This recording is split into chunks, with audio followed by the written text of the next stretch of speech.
할렐루야.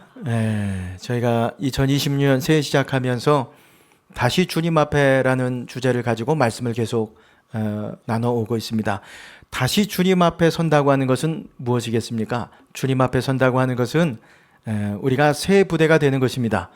다시 주님 앞에 선다고 하는 것은 위의 것, 하나님의 보좌 우편에 앉아 계신 주님을 바라보는 것입니다. 주님 앞에 선다고 하는 것은 여호와를 앙망하는 것이고, 주님 앞에 선다고 하는 것은 엘리야처럼 기도하는 것입니다. 주님 앞에 선다고 하는 것은 오늘 5번째 시간인데요, 하나님의 말씀 앞에서 살아가는 것입니다.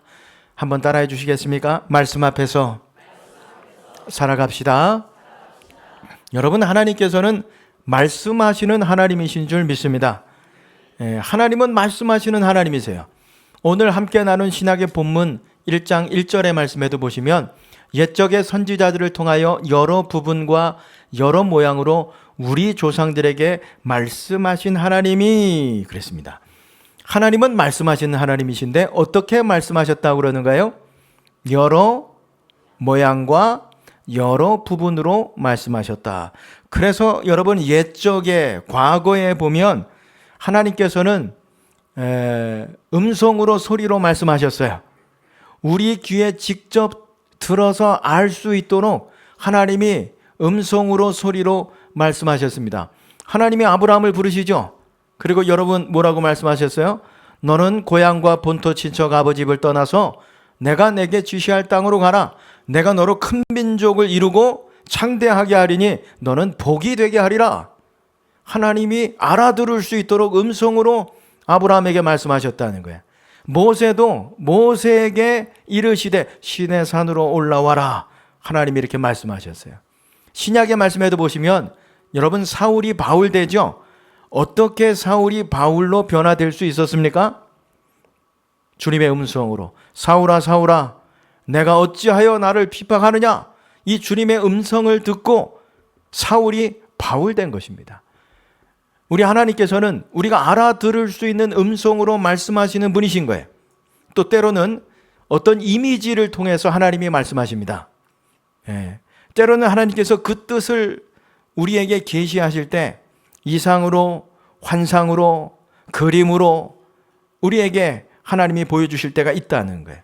요즘에 저희가 에스겔서 말씀을 좀 살펴보고 있는데요, 40장부터는 성전을 보여주시면서 이스라엘의 회복에 관해서 말씀을 하시는데, 이 성전을 보여주실 때 에스겔서 40장 2절의 말씀에 보면 이렇게 기록하고 있습니다. 하나님이 이상 중에 나를 데리고 이스라엘 땅에 이르러 나를 매우 높은 산 위에 내려놓으시는데 거기에서 나무로 향하여 성읍 형상 같은 것이 있더라 그랬습니다. 이상 중에 에스겔을 지금 예루살렘으로 데리고 간 거지요.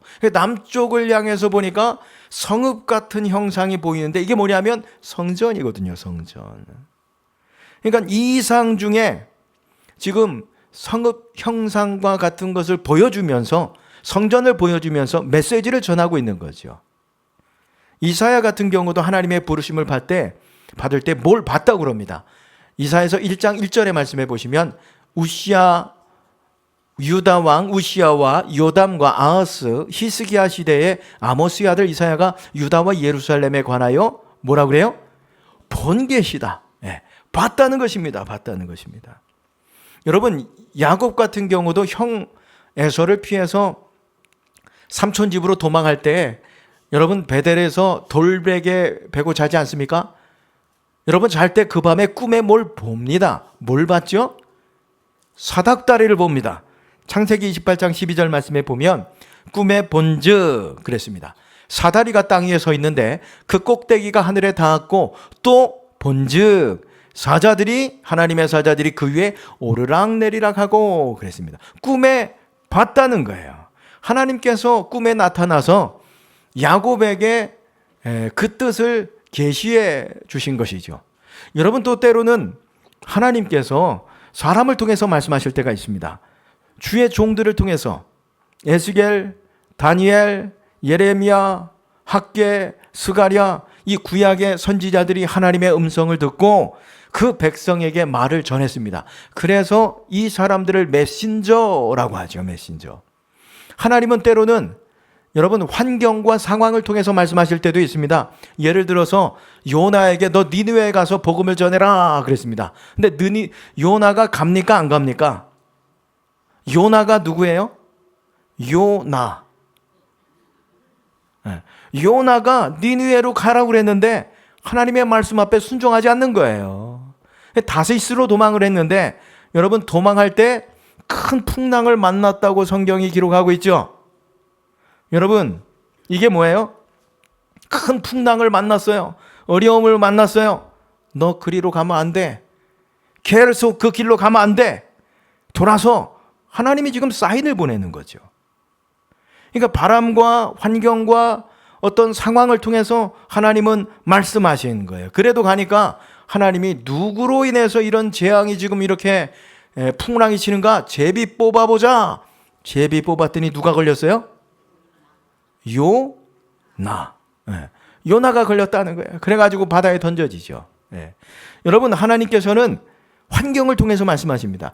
그래서 오늘 함께 나눈 히브리서 1장 1절 말씀 다시 보여주시면 옛적에 과거에 선지자들을 통하여 여러 부분과 여러 모양으로 우리 조상에게 말씀하신 하나님이 여러 부분과 여러 모양으로 알아들을 수 있도록 때로는 음성을 통해서 때로는 환상과 이상 그림을 통해서 때로는 사람을 통해서 환경을 통해서 하나님은 말씀하시는 분이시라는 거예요. 언제? 옛적에 과거에. 그러면 지금은 하나님은 말씀하시는 하나님이신데 무엇을 통해서 말씀하실까요? 2절 말씀해 보시면 2절 말씀 함께 읽어보실까요? 이 모든 날 마지막에는 아들을 통하여 우리에게 말씀하셨으니 이 아들을 만유의 상속자로 세우시고 또 그로 말미암아 모든 세계를 지으셨느니라 그랬습니다. 여러분 마지막 때는 누구를 통해서 말씀하신다고요? 아들을 통해서 말씀하신다고 그랬어요. 아들을 통해서. 여기 마지막이라고 그랬는데 여러분 이 마지막 날은 언제일까요? 지금 대답하신 분들 일부 예배 드신 분들이요. 마지막 날은 지금입니다. 지금. 여러분 마지막 날은 예수님이 오실 때 재림의 날이 마지막이 한 것이 아니라 주님이 이 땅에 초림하시고 다시 오실 그 사이에 지금 우리가 살아가는 이 시대, 이 때가 종말의 때고 마지막 때입니다. 여러분 이 마지막 때에 아들을 통해서 말씀하신다고 그랬는데 아들은 누구예요? 그렇죠. 예수 그리스도입니다. 마지막 때, 지금은 예수 그리스도를 통해서 말씀하신다는 거예요. 자, 근데 문제는 예수님이 지금 어디 계세요? 이 땅에 계세요?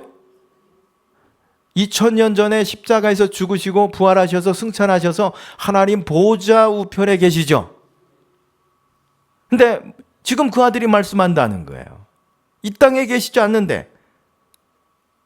이걸 풀려면 요한복음 1장 14절 말씀을 봐야 됩니다.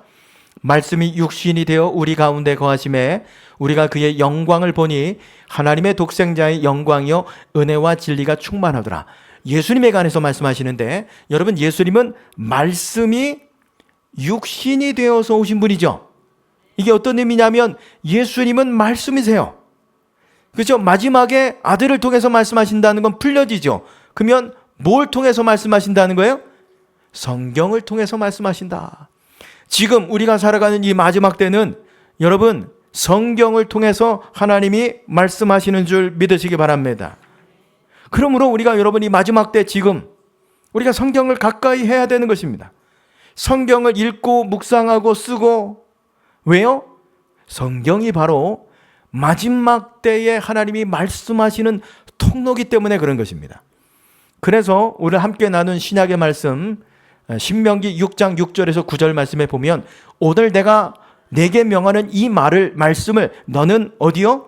마음에 새기고 내 자녀에게 부지런히 가르치며 집에 앉아 있을 때든지 길을 갈 때든지 누워 있을 때든지 일어날 때든지 이 말씀을 강론할 것이며 너는 또 그것을 내 손목에 메어 기호로 삼고 내 미간에 붙여 표로 삼고 또 내 집 문설주와 바깥문에 기록할지니라. 하나님이 이렇게 명령하셨어요. 이게 무슨 말씀이에요? 하나님의 말씀을, 이 율법을 내 어디요? 마음과 미간과 손목과 문설주 일상생활하는 곳에 항상 두고 가까이 해라. 하나님의 말씀을 가까이 읽고 묵상하고 가르치고 강론해라. 사실 여러분, 예수 믿는 사람들은 어떤 사람입니까? 하나님의 말씀으로 거듭난 사람들이죠. 그러니까 하나님의 말씀 때문에 그리스도인 되었어요. 그렇기 때문에 그리스도인 된 다음에는 하나님의 말씀을 안 읽어도 되죠? 가까이 안 해도 되죠? 우리가 말씀으로 그리스도인 되었기 때문에 더 하나님의 말씀을 읽고 가까이 하고 끊임없이 그 말씀을 먹고 마셔야 되는 거예요. 마셔야 되는 거예요. 이 말씀을 여러분 삶에서 이렇게 떼어서 멀리 이게 떼어 놓으면 우리 영혼은 결국에는 굶주려서 여러분 그 신앙마저 뿌리채 뽑혀버리고 말 것입니다. 그러니까 신앙생활의 승패, 이게 내가 지금 하나님의 말씀과 얼마나 긴밀히 내가 하나님과의 관계, 말씀을 통해서 유지하고 있는가, 이것을 통해서 결정된다라고 하는 것입니다. 하나님의, 보세요, 말씀과 긴밀히 연결되어서 살아가는 사람은요 살게 됩니다. 넘어져도 다시 일어납니다. 절대로 신앙의 길에서 낙오하지 않습니다. 근데 성경 읽고 성경을 가까이 하지 않으면, 하나님의 말씀을 가까이 하지 않으면 신앙생활 자체부터 문제가 생기는 거예요. 기쁨이 없고 늘 불안하고 두렵고. 여러분들 하나님의 말씀 성경을 가까이 하실 수 있길 바랍니다. 그래서 저희가 1년 사실 일독하는, 이 성경 일독하는 사역을 우리 주보에 실어 놓잖아요. 금주간에 어디서부터 어디까지 읽으십시오. 그리고 달력에도 보면 그게 표시가 되어 있거든요. 근데 올해는 특별히 사순절, 부활절 절기를 맞아서 90일 성경 일독 이제 하기 사역을 지금 진행 중에 있는데, 90일 동안만 따라오시면 성경을 일독할 수 있습니다. 일독. 3달 만에, 3달 만에. 저희가 이 사역을 시작했는데 한 주 됐거든요. 근데 이게 굉장히 뜨겁습니다. 말씀을 읽고 이걸 은혜 받은 말씀을 한 절씩 올려놓도록 부탁을 좀 했는데, 이게 이제 안 하면 안 되는 이상한 분위기가 됐어요. 계속 말씀을 올려. 우리 하루 동안 읽으신 분들이 저 이거 말씀 받았어요. 느낌도 올리고 감동도 올리고.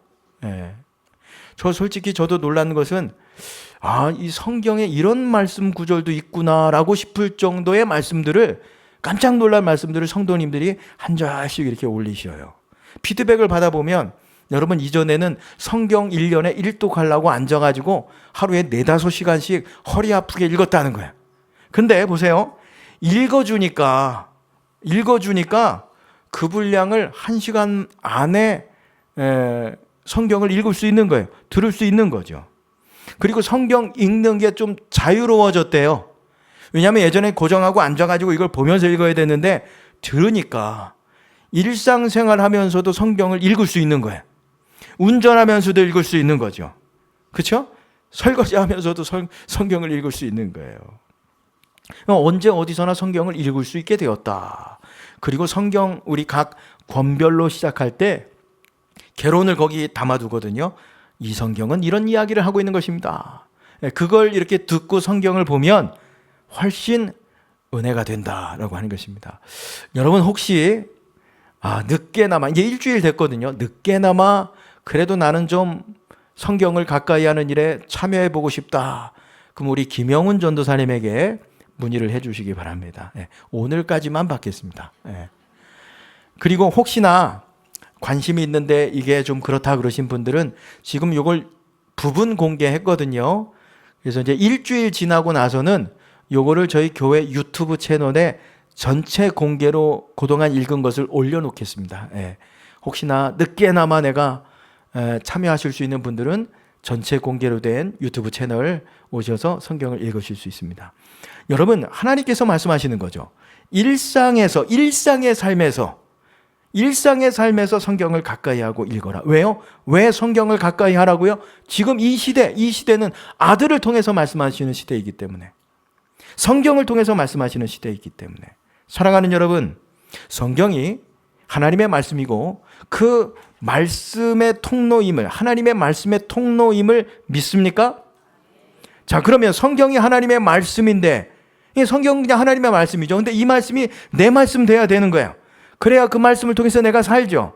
그렇죠? 어떻게 성경이 내 말씀이 될 수 있어요? 내가 그 말씀을, 성경 말씀을 내가 어떻게 소유할 수 있겠습니까? 데살로니가 교회 성도들을 통해서 우리가 도전을 좀 받으면 데살로니가전서 2장 13절의 말씀해 보시면 함께 읽어보실까요? 이러므로 우리가 하나님께 끊임없이 감사함은 너희가 우리에게 들은 바 하나님의 말씀을 받을 때에 사람의 말로 받지 아니하고 하나님의 말씀으로 받음이니 진실로 그러하도다.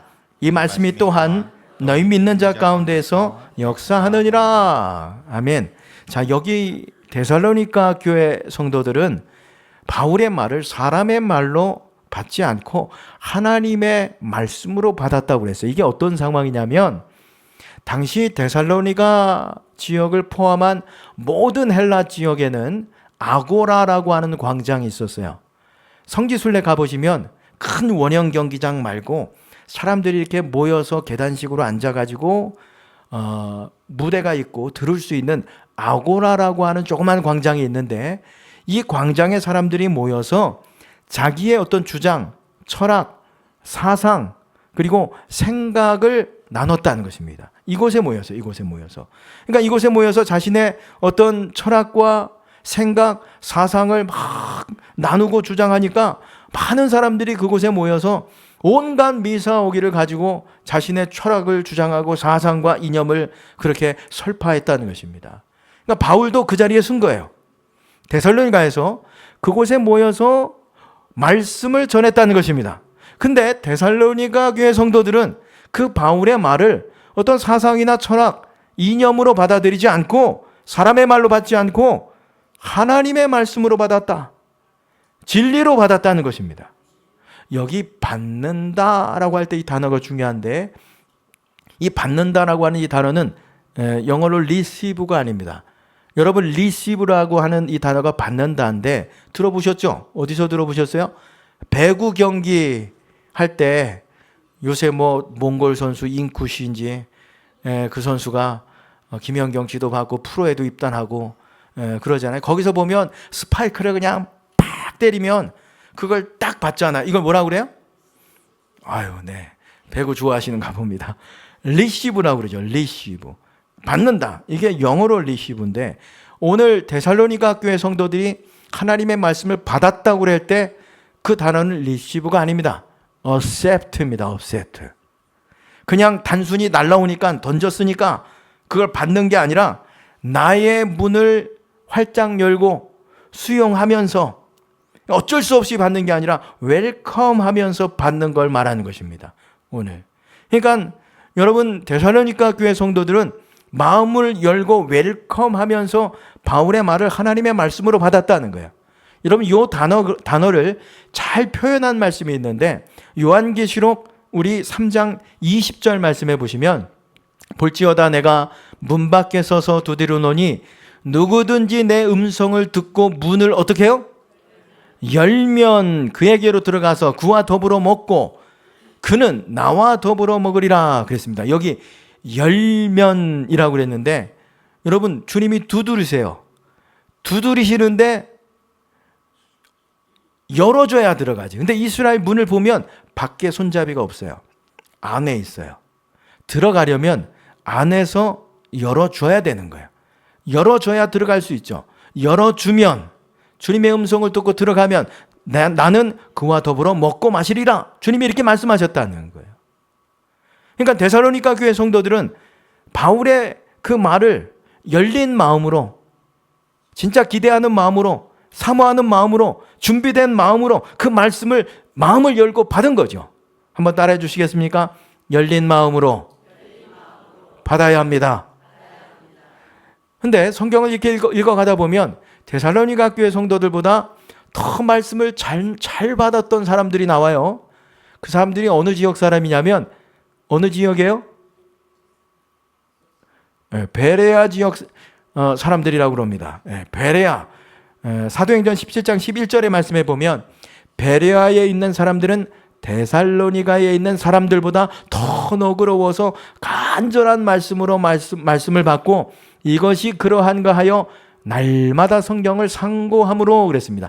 날마다 성경을 읽었다, 연구했다, 묵상했다. 어떻게 받았기 때문에요? 데살로니가 교회 성도들보다 너그러워서 더 간절한 말씀으로 하나님의 말씀을 받았다는 거예요. 근데 여기 보세요. 너그럽다라고 하는 단어가 나오는데 여러분, 너그럽다는 게 어떤 의미일까요? 개역 성경에 보면 신사적이다 이렇게 번역이 되어 있거든요. 아니 그러면 신사적인 건 또 뭐예요? 신사적인 건 뭐고 너그러운 것은 뭐길래 하나님의 말씀을 저렇게 간절히 받았다고 그러나? 여기 너그럽다, 신사적이다 이 단어가 뭐냐면 열린 마음입니다. 이 원어가. 그래서 영어로는 오픈 마인드라고 번역을 했어요. 그러니까 마음을 활짝 열고 말씀을 받았다. 활짝 열고 너그럽게 오픈 마인드로 자기 편견, 자기 고집, 자기 생각 오랫동안 믿어오면서 이래야 된다고 하는 어떤 이런 생각들을 다 내려놓고 진짜 순전한 마음으로 마음을 활짝 열고 하나님의 말씀으로 받았다는 거예요. 사랑하는 성도 여러분, 이게 열려 있다고 하는 것이 정말 중요합니다. 우리가 신앙생활 할 때도 그렇지만 인생을 살아가면서도 열린 마음과 열린 자세로 살아가는 것, 이게 굉장히 중요하죠. 혹시 여러분 식물 중에 전깃줄에서 자라는 식물을 보신 적이 있으세요? 식물은 어디서 자라요? 땅에 뿌리를 내리고 그곳에서 수분과 자양분을 가지고 살아가는 게 식물들 아니겠습니까? 근데 전깃줄에 뿌리를 내려서 거기 매달려 가지고 살아가는 식물이 있대요. 사진을 한번 보여주시면 이 베네수엘라에 있는 식물인데 이름도 어려워요. 케톱시스 버테로니아나라고 합니다. 지금 저기 전깃줄이거든요. 전깃줄에 지금 매달려 가지고 꼽대도 이렇게 나와 있단 말입니다. 여러분 어떻게 땅이 아니라 전깃줄에 매달려 가지고 저렇게 살아갈 수 있을까요? 다음 사진을 한번 보여주세요. 잎이 지금 이것도 좀 확대한 건데 잎이 어떻게 되어 있어요? 지금 하늘을 향해서 이렇게 뻗어 있죠. 그렇죠? 잎이 이렇게 열려 있는 형상인데 여러분 이렇게 열려 있을 때 비가 내리면 어떻게 될까요?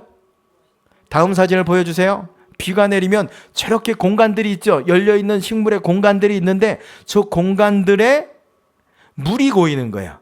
뿌리로 물을 흡수하는 게 아니라 저 잎으로 물을 흡수해 가지고 그냥 뿌리는 전깃줄에 고정시켜 놓는 역할만 하고 저 잎으로 물을 흡수해서 살아간다는 거예요. 신기하죠? 근데 여러분 식물이 물만 먹고 살 수 있어요? 여러분 물만 먹고 사실 수 있어요? 뭔가 자양분이 있어야 될 거 아니에요.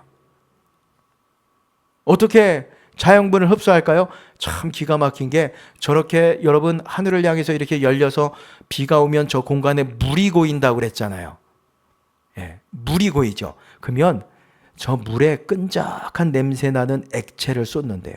화면 바꿔주세요. 네, 끈적한 액체를 이렇게 거기에 냄새 나는 것을 이렇게 내놓으면 지나가던 곤충들이 거기 앉겠죠. 이게 무슨 냄새인가? 그러면 끈적하니까 날아갈 수 있어요? 없어요?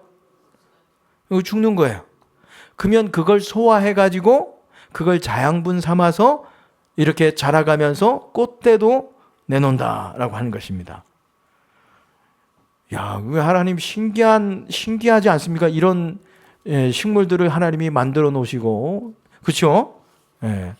자, 여러분 중요한 건 잎의 모양을 잘 보세요. 이 식물에. 이 식물이 살아갈 수 있는 것은 잎을 어떻게 하고 있어요? 한번 어떻게 모양으로? 이렇게 손을 이렇게 위로 뻗듯이 열려 있는 거예요. 하늘을 향해서. 열려 있는 거죠. 열려 있는 거. 여러분 기억하시기 바랍니다. 이 강단에서 아무리 폭포수와 같은 말씀이 나간다고 하더라도 여러분 우리 마음이 닫혀 있으면 그게 아무것도 아닌 거예요. 우리 강단에 김병삼 목사님 좋아하세요? 유기성 목사님 좋아하세요?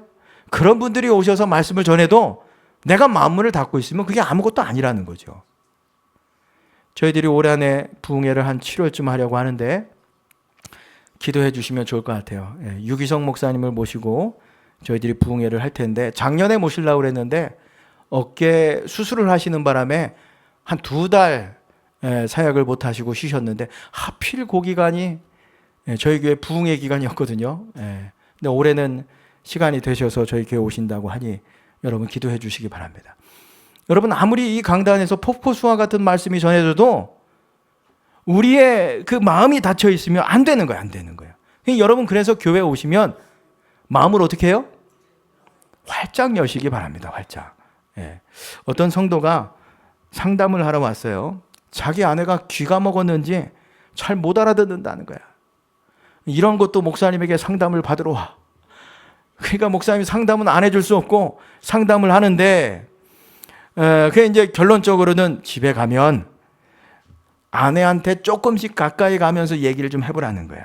그 어느 정도 거리에 이제 서로 이렇게 알아듣게 되면 그때 대화를 한번 시도해 보십시오. 이렇게 이제 상담을 하고 보낸 거죠. 근데 집에 가보니까 저녁을 하고 있는 거지. 현관에서부터 여보 오늘 저녁 반찬 뭐예요? 물었어요. 대답이 없네. 그래서 지금은 이제 그 거실을 지나면서 저녁 반찬 뭐냐고 여보. 또 대답이 없네. 주방에 들어가면서 여보 오늘 저녁 반찬이 뭐냐고 대답이 없어요. 주방에 가가지고 귀에다가 여보 오늘 저녁 반찬이 뭐예요? 그랬더니 고개를 돌리면서 부인이 김치찌개요. 내가 4번이나 얘기했잖아요. 4번이나.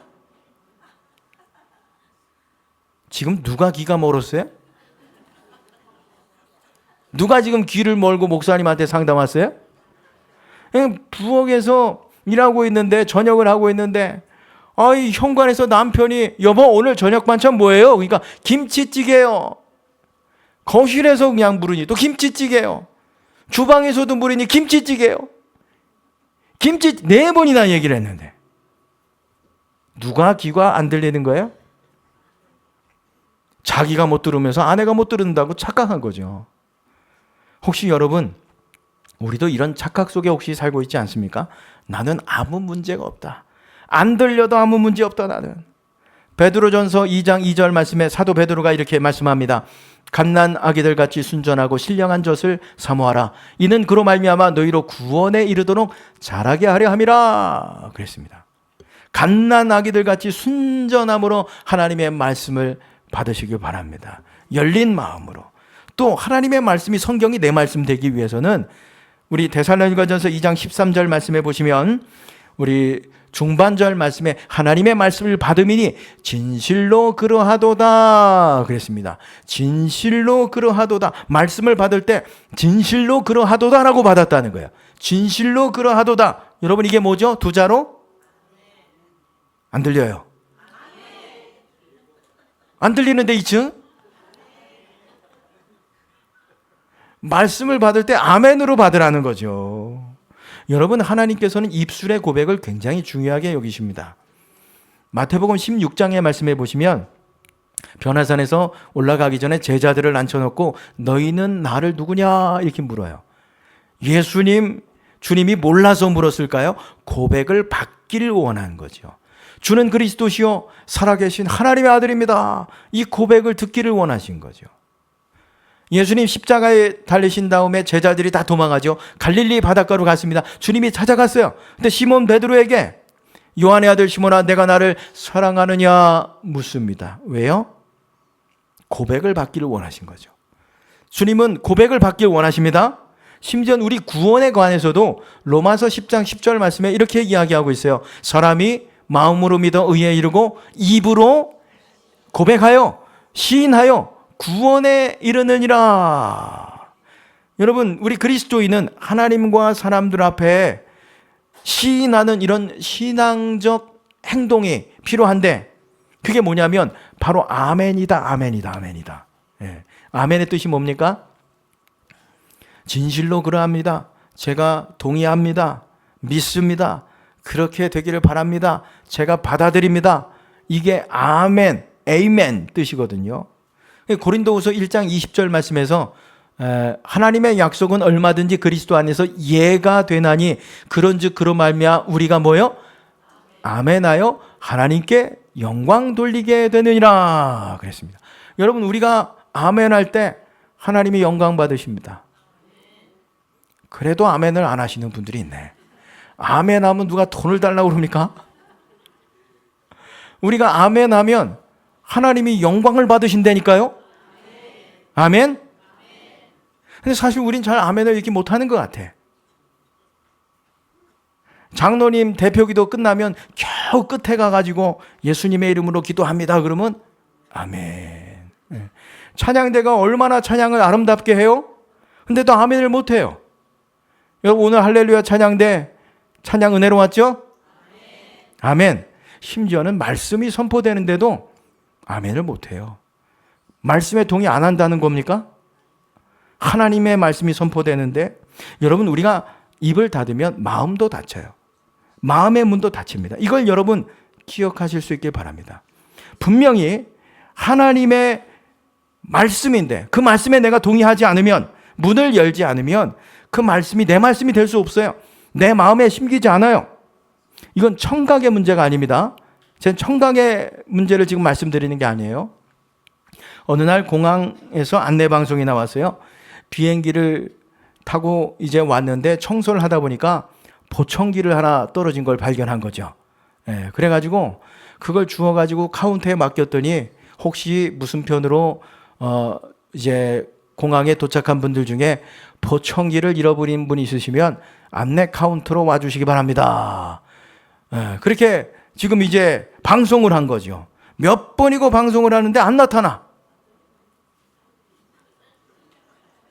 왜 안 나타나죠? 보청기가 없으니까. 보청기가 없는데 어떻게 듣고 보겠어요? 여러분, 하나님의 말씀도 마찬가지인 거예요. 지금 우리가 이 자리에 와서 앉아있지만 다 하나님의 말씀으로 받느냐? 어떤 분은 그냥 좋은 강연 듣고 간다. 그런 분도 있을 것이에요. 생명의 말씀이 아니라, 하나님의 말씀이 아니라. 여러분, 하나님의 말씀을 내 말씀, 나의 레마의 쉐마의 말씀으로 받으려면 도구가 필요한데, 그 도구가 뭐냐? 아멘이에요. 아멘. 아멘.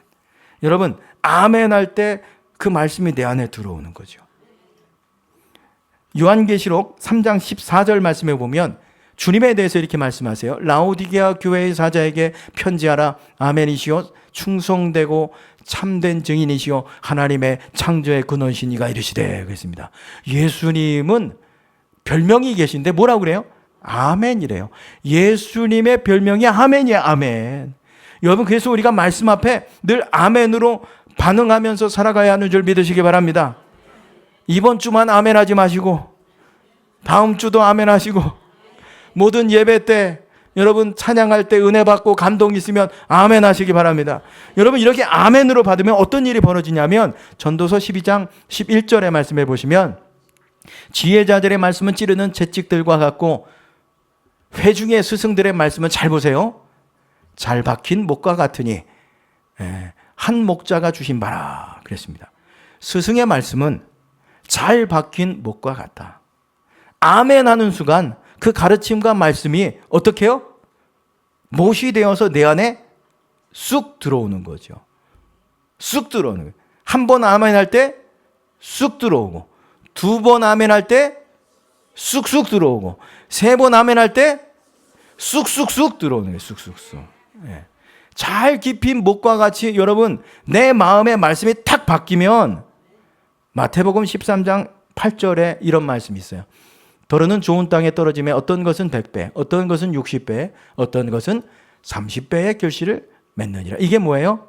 말씀이 내 안에 박히면 내 삶에 열매가 열린다는 거예요. 열매가 결실하게 된다. 할렐루야. 이렇게 말씀을 받으면 또 어떤 능력이 나타나는가? 오늘 데살로니가전서 2장 13절 마지막에 말씀해 보시면, 진실로 그러하다. 이 말씀이 또한 너희 믿는 자 가운데 어떻게 해요?